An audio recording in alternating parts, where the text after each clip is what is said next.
안녕하세요. 김태훈의 현명한 투자자 방송 시작하겠습니다. 오늘은 이 삼화전자에 대해서 다시 한번 말씀을 좀 드리겠는데요. 지난번에 삼화전자가 좀 급등을 하려다가 결국은 현대차와 기아가 3분기 때 전기차에 대한 재고 조정에 들어간다는 소식을 시장에 알리면서 주가가 흘러내려 버렸죠.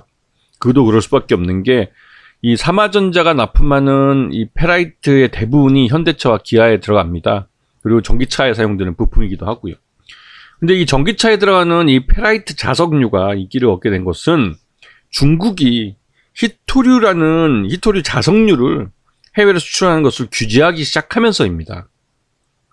연초에 네오딘민이나 사마륨 코발트 자석 같은 이 고회전력을 할 수 있는 데 사용되는 이 고성능 히토류 자석 소재를 중국이 수출 규제하기 시작했죠. 그렇게 되면서 일론 머스크도 테슬라에 들어가는 이 히토류 자석류 대신에 페라이트 자석을 사용해서 이 그러니까 전기차를 만들겠다고 발표를 했습니다. 그도 그럴 게 이 히토류 같은 경우는 히토류 자석은 중국이 수출을 많이 하면 가격이 내려가고 중국이 수출을 규제하면 또 가격이 올라가 버리는 이 중국의 공급에 따라서 이 세계 수요량, 그러니까 수요는 그대로인데 공급이 들쭉날쭉하는 바람에 가격이 들쭉날쭉해버려서 전기차 가격이 안정적으로 하향하는데 한계가 있는 그런 소재였기도 했죠. 그래서 결국은 전기차 대중화를 위해서는 이 히토류 같은 희귀금속류는 사용을 좀 줄이는 쪽으로 갈 수밖에 없었습니다. 그런 면에서 이 페라이트 자석이 본격적으로 전기차 부품으로 사용되었죠. 기본적으로 이 페라이트 자석은 이 회전력이 떨어지기 때문에 히토류 자석류보다는 이 저속 회전을 하는 그런 전기 모터에 사용되거나 아니면 대부분이 다 이 전자파 차폐용으로 사용됐습니다. 근데 이 히토류 자석류에 대한 그 수요는 꾸준히 있었지만 이 전기차들도 점점 대중화되면서 성능이 좀 하향 안정화되고 또 페라이트에 대한 기술력도 올라가면서 어느 정도의 그 회전력을 보증할 수 있는 그 정도 수준으로 페라이트 자석류의 기술들이 올라갔죠. 그리고 이 삼화전자는 이 페라이트 코어라고 해서 이 페라이트 자석류에 대한 다양한 전기차 부품들을 생산하고 있습니다.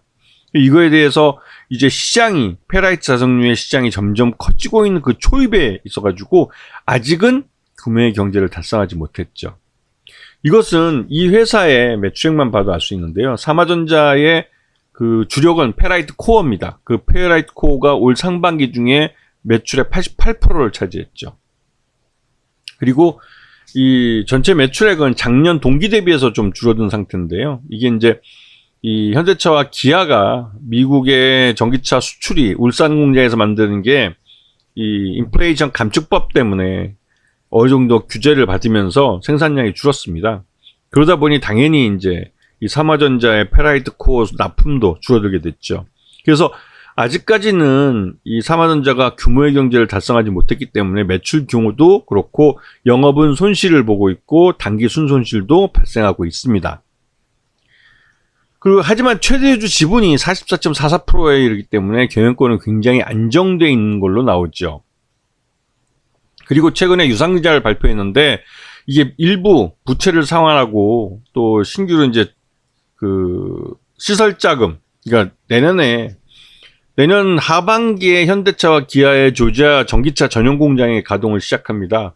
그 전에 이 생산량이 늘어나는 것만큼 부품업체들도 생산량 증대를 준비해야 됐죠. 그러기 위한 자금 확보를 위해서 유상증자를 실시합니다. 유상증자 신주가격은 3,520원으로 그리고 지금 현재 480만 주 정도를 발행을 하는데요. 그 주주배정 후 실권주 일반 공모이기 때문에 자금은 다 모일 걸로 예상이 되고 있습니다. 그리고 신주가 상장되는 게 12월 8일인가요? 12월 28일. 신주 상장 예정일은 12월 28일이니까 올해 내년부터 이 신주가 실제로 시장에서 거래될 수가 있는 거죠. 지금 현재 삼화전자의 주가는 3분기 때 주가가 흘러내려서 지금 4,000원대까지 떨어진 걸로 나오고 있고 오늘은 요 근래 들어와서 다시 반등하면서 이제 5,000원대를 회복하는 모습이긴 한데요. 이 현대차와 기아가 3분기 때 전기차 생산량 재고를 조정하면서 이 페라이트 코어의 납품량도 줄어들면서 삼화전지의 3분기 시장은 그렇게 좋지 않을 것으로 예상되고 있습니다. 하지만 이 삼화전자의 이 실적은 3분기가 바닥이 될 가능성이 커요. 왜냐면 4분기부터는 생산량도 다시 또 현대차와 기아가 전기차 생산량을 늘리기 때문에 그렇게 되면 이 페라이트 코어 부품에 대한 납품도 늘어나기 때문에 그렇습니다. 그래서 삼화전자는 3분기 실적을 바닥을 찍고 4분기부터 회복세를 나타낼 가능성이 크기 때문에 주가 차트도 그런 부분을 반영하고 있는 모습이죠. 그리고 이 신주가 내년, 그러니까 올 12월 28일 날 상장이 돼서 내년부터 본격적으로 거래되기 때문에 주당가치 희석은 내년에 주가에 반영될 가능성이 크고, 아직까지는 기존 이 페라이트, 특히 미국과 중국의 이 패권 전쟁 때문에도 이 히토류에 대한 무기화를 중국이 진행하고 있고, 이런 관련된 뉴스가 나올 때마다 삼화전자는 시장에 관심을 받을 수밖에 없습니다. 이런 부분들을 잘 이용하시면 나름대로 꽤 괜찮은 수익을 올릴 수도 있을 겁니다. 자, 오늘 방송 여기서 마치겠습니다. 감사합니다.